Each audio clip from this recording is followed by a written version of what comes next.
శుక్లాం వరదరం విష్ణుం శశివర్ణం చతుర్భుజం ప్రసన్నవదనం ధ్యాయేత్ సర్వవిఘ్నోపశాంతయే అగజానన పద్మార్కం గజానన మహార్నిశం అనేకదంతం భక్తానాం ఏకదంతం ఉపాస్మహే.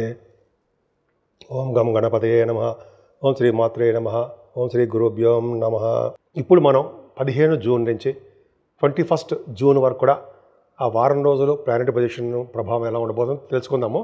తులారాశి వారికి శుక్రుడే సప్తమ భావంలో ఉండడం వల్ల పర్యటనలు బాగా ఎక్కువ ఉంటాయండి. మీకు ఫైనాన్షియల్గా మీరు నిలదొక్కుంటారు, మీరు ఆర్థికంగా అభివృద్ధి చెందుతుంటారు. బహుశా వాహనాలు కానీ లేకపోతే అపార్ట్మెంట్స్ కానీ గృహాలు కానీ భూములు కానీ కొనుక్కోవడానికి అవకాశం బాగా ఉంది. అలాగే ఫైనాన్షియల్ స్టేటస్ ఎక్కడ తగ్గదని మీకు కుటుంబంలో వృద్ధికరంగా ఉంటుంది. భూములు కొనుక్కోవచ్చు, బహుశా భూములు కానీ వాహనాల కంటేనండి అపార్ట్మెంట్స్ కొనుక్కోవడానికి అవకాశం ఉంది. ఏదేమైనా తమ్ముళ్ళకి సేఫ్ అండి, చాలా బాగుంటారు. మీరు ప్రయాణాలు చేస్తుంటారు, కొత్త కొత్త ఆలోచనలు అద్భుతంగా మీకు రావడానికి అవకాశాలు ఎక్కువ ఉన్నాయి. మీ చెల్లెళ్ళకి తమ్ముళ్ళకి అద్భుతంగా ఉంటుంది. కంఫర్టబుల్నెస్ ఎక్కువ అంటే మీ చదువు విషయంలో ఏమాత్రం ఇబ్బంది పడరు. చదువుకొని బాగా నెంబర్ 1 పొజిషన్ ఉండడానికి అవకాశాలు ఎక్కువ. రైతులు కూడా పంటలో నష్టం రాకుండా కంఫర్టబుల్నెస్గా వాళ్ళకి బాగుంటుంది. ఏదేమైనా చంద్ర రాహులు పంచమస్థానంలో ఉండడం వల్ల సంతానం విషయంలో ఏమాత్రం ఇబ్బంది పడరు. ఎందుకంటే చంద్రుడితో కలిసిన రాహు మిక్కిలి బలవంతం అయిపోతాడు. అంటే కుజుడితో కలిసి ఉన్నాడు కాబట్టి, గురుడు కలిసి ఉన్నాడు కాబట్టి శుభఫలితాలు ఇవ్వడానికి అవకాశం ఉంది. అంటే మీకు పిల్లలు, మీ భార్యాభర్తలకి ఇద్దరికి సంతానం కలగడానికి అవకాశం ఉందండి. సంతానం వల్ల డెవలప్మెంట్స్ ఉంటాయి. ముఖ్యంగా సినిమా రంగ పరిశ్రమలో ఉన్న వాళ్ళకి, టెలివిజన్ రంగంలో ఉన్న వాళ్ళకి మంచి అభివృద్ధి ఉంటుంది చంద్రరాహుల వలన. అంతేకాకుండా స్టాక్ మార్కెట్లో కూడా మీకు ఫెయిల్యూర్ అవ్వరు, ధన సంపాదన బాగుంటుంది. 6th హౌస్లో శని వల్ల ఉండడం వల్ల గవర్నమెంట్ ప్రొఫెషన్ ఉండడానికి, రాజకీయ రంగంలో ఉండడానికి అవకాశాలు ఎక్కువ ఉన్నాయి. అలాగే 6వ భావంలో కాంపిటీషన్ ఎగ్జామ్స్లో సక్సెస్ దూసుకుపోతారు, విరుసుకుపడిపోతారు అంటారు సార్, దూసుకుపోతారు. అలాగే మీరు గవర్నమెంట్ ప్రొఫెషన్లో ఉండడానికి అవకాశాలు, మీ ఇంటర్వ్యూలో కూడా మీరు విజయం సాధించడానికి అవకాశాలు ఉన్నాయి. కానీ 7వ స్థానంలో శుక్రుడు ఉండడం వల్ల అదృష్టం అంటే వివాద వేడుకలు బాగా జరుగుతాయండి. మీకు నచ్చిన సంబంధం జరగడానికి అవకాశం ఉంది. శుక్రుడు మంచి యోగానే కలిగిస్తాడు, కానీ 7వ స్థానం ఉన్నాడు కాబట్టి అంత అద్భుతం ప్రయోజనం ఇవ్వడు, కానీ మంచి చేస్తాడు. కానీ వాహనాల కంటే బట్టలు, ఆభరణాలు, బంగారాభరణాలు మీరు కొనుక్కుంటారు. భాగ్యస్థానంలో రవి ఉన్నాడండి. మీకు లాభస్థానాధిపతి భాగ్యం ఉన్నాడు కాబట్టి తండ్రి గారికి ఆరోగ్య పరిస్థితి, ఆర్థికంగా మీరు నిలదొక్కుంటారు, విదేశాలు వెళ్తారు. అక్కడ శాస్త్రాలు బాగా డెవలప్మెంట్స్ ఉంటాయి. వివిధ రకాలైన గ్రంథాలు చదువుతుంటారు మీరు, అద్భుతంగా ఉంటుంది. అలాగే తీర్థయాత్రలు చేయడము, అలాగే సూర్య భగవానుడి యొక్క దేవాలయాల సందర్శన, మీకు దేవాలయాలని శుద్ధి చేయడము, బాగు చేయడము, నీట్గా ఉంచడము, అవన్నీ మీకు జరగబోతున్నాయి. పైగా మీ రాశి వారికి 9th హౌస్ లార్డ్, ఇందాక చెప్పింది 8వ స్థానం అండి. 8వ స్థానానికి రవి ఉండడం వల్ల కొద్దిగా ఆరోగ్య విషయంలో చాలా ఇబ్బంది పడడానికి అవకాశం మాత్రం ఉంది రవి ప్రభావం వల్ల. ఏదైనా 12వ భావం బుధుడు వల్ల, 9th హౌస్లో బుధుడు ఉండడం వల్ల, 12th హౌస్ లార్డ్ అవడం వల్ల విదేశాలకు వెళ్ళడానికి అవకాశాలు ఉంది. ఉన్నతమైన విద్య రీత్యా మీరు విదేశాలకు వెళ్తారు. బుధ గురు రవి బుధులు భాగ్యంలో ఉన్నారంటే సంపదలు పెరుగుతాయి, దైవ దర్శనాలు పెరుగుతాయి. మీకు చాలా యోగవంతంగా, అద్భుతంగా మీకు దైవ దర్శనాలు బాగా ఉంటాయి. ఇంత చెప్పినట్టుగానే అమ్మవారికి దర్శనాలు బాగా జరుగుతాయండి. కాశీ వంటి క్షేత్ర దర్శనాలు, గంగా స్నానాలు ఎక్కువ ఉండడానికి అవకాశం ఉంది. ముఖ్యంగా బుధుగురులు ఉన్నారంటే ఆ వ్యాపార అభివృద్ధి విపరీతంగా పెరుగుతుంది. ముఖ్యంగా ఫుడ్ బిజినెస్ కానీ, వస్త్ర వ్యాపారాలు, బంగారు వ్యాపారాలు, ఇవన్నీ కూడా బాగా ఉండడానికి అవకాశాలు ఎక్కువ ఉన్నాయి. భాగ్యస్థానం సామాన్యంగా లేదండి, ధనాన్ని వృద్ధి చేస్తూనే ఉంటారు. ఫారెన్ కంట్రీస్ కూడా వెళ్తుంటారు మీరు.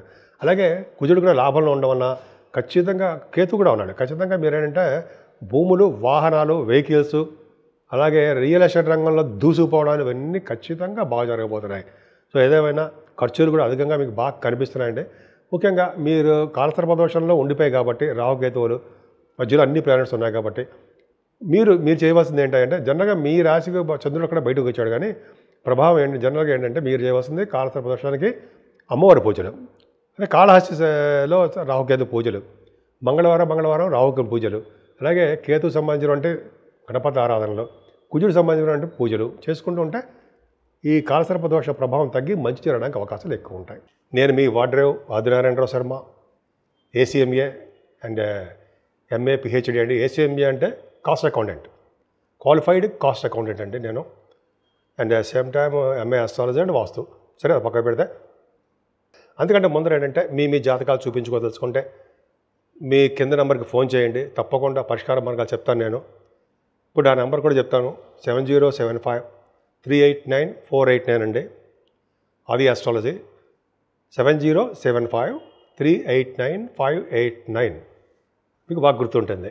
389 589 ఈజీగా అందరికీ గుర్తుంటుంది. సరే, అది పక్కన పెడతానండి. నేను మా వీడియోస్ మీకు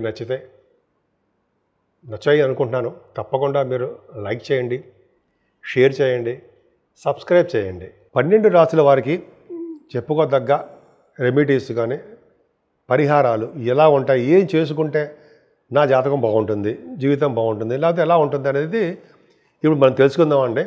మేషరాశి నుంచి మీనరాశి వరకు కూడా కాలసర్ప దోషాలు మొన్నటి వరకు అష్టగ్రహ కూటమి అనుకున్నాం. అష్టగ్రహ కూటమి షష్టగ్రహ కూటమి అనుకున్నాం.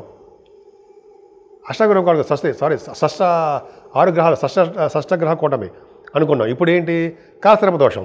ఈ రెండు కాలసర్ప దోషం ఉంటే ప్రయారిటీ పొజిషన్స్ అంతా కాలసర్ప దోషంలో ఉండిపోయారు. అంటే కుంభరాశి నుంచి చూసుకుంటే అలాగా కుంభం, మీనం, మేషం ఉంటాం కదా, వృషభం, మిథునం, కర్కాటకం, సింహం, ఈ రాశులు కూడా అన్నీ కూడా సర్పదోషంలో ఉండిపోయాయి. అయినా అక్కడ చంద్రుడు బయటకు వచ్చినందుకు మాత్రాన సర్పదోషం అందరికీ ఉంటాయండి. ఎందుకంటే రాహుకేతుల మధ్యలో అంత అద్భుతమైన ఫలితాలు ఏమి ఉండవు. అందుకని కాళహస్తి వీలుంటే మాత్రం తప్పకుండా దర్శనం చేసుకునండి, చేసుకోకుండా రాకండి. అక్కడ సూర్యభగవాన్ దేవాలయం కూడా ఉందండి. పద్మావతి అమ్మవారిని ఎవరైతే పూజిస్తారో వాళ్ళకి సర్పదోషాలు పోతాయి అని చెప్పి శాస్త్రం కూడా చెప్తుంది. ఎందుకంటే వెంకటేశ్వర స్వామి తిరుపతిలో కూడా మనకి పద్మావతి అమ్మవారి యొక్క దర్శనం చేసుకుంటే రాహుకేతువుల వచ్చే దోష పరిహారాలు తీరుతాయి ఉంటాయి. అది కరెక్ట్. అదొక అదృష్టం ఉంది మనకి. కానీ మనకు అంత దూరం వెళ్ళాము. మన ఊళ్ళోనే అతను సూర్యభగవాన్ ఉంటాడు పక్కనే. సూర్యభగవాన్ ఆరాధన కూడా చేసుకోవాలండి. ఐశ్వర్యప్రదాత, ఆరోగ్యప్రదాత. ఆయనకి అర్ఘ్యం సమర్పించడం వల్ల, గాయత్రి మంత్ర జపం చేయడం వల్ల సూర్యభగవాన్ పవర్ మనకి అంతా ఇంత కాదు. సరే, అమ్మవారికి ప్రభావం కావాలి, రాహు ప్రభావం తొలగాలంటే మనం మంగళవారం దీపారాధన చేసుకోవడము, నిమ్మకాయల డిప్పలో మనం వెలిగిస్తాం కదండి, మీకు తెలిసిందే. అంటే 18 మంగళవారాలు చేస్తూ ఉంటాం మనం. అంతే అక్కలేదు. మీకు ఎన్ని మంగళవారాలు ఉంటే అన్ని మంగళవారాలు పూజించండి. రాహు ప్రభావం బాగా తగ్గుతుంది. అలాగే మనం ఏం చేయలేము, చండీ హోమం చేయించుకుందాం, అమ్మవారి గుడి సందర్శన చేసుకుందాము, ఆవిడకి దర్శించుకుందాము. అంతేకాకుండా కుజుడితో కలిసిన కేతువు కూడా 12 భావంలో ఉండడము అంత అద్భుతమైన ఫలితాలు ఏం కాదండి. కేతువు చాలా మనకి యాక్సిడెంట్లని, భార్య భర్తలు కలవకుండా ఉండాలని, సంతానం లేకుండా ఉండాలని, ఇవన్నీ మీకు జాతకాల్లో ఉంటాయి. కాకపోతే ఆయనకి ఎవరైతే కేతువు పూజ చేసుకుంటారో నవగ్రహాల్లో 7 వారాల పాటు చేసుకొని ఆ దానం ఇవ్వడం వల్ల అదొకటి. అలాగే గణపతి ఆరాధన, గణపతి పూజలు పౌర్ణమి వెళ్ళిన చవితి పూట చేయించుకున్నా చాలు. అలా చేయించుకోవడం వల్ల కుజుడు యొక్క ప్రభావం, సుబ్రహ్మణ్య స్వామి ఆరాధన ఇలా చేసుకోవడం వల్ల అన్నిటికంటే టాప్ మోస్ట్ ఏంటంటే శివుడికి మల్లెపువ్వులతో పూజ చేయడం. శివుడికి మల్లెపువ్వులు అంటే బాగా ఇష్టం అండి. భార్యాభర్తలు అనురాగ దాంపత్య జీవితం కలిసిమెలిసి ఉంటుంది.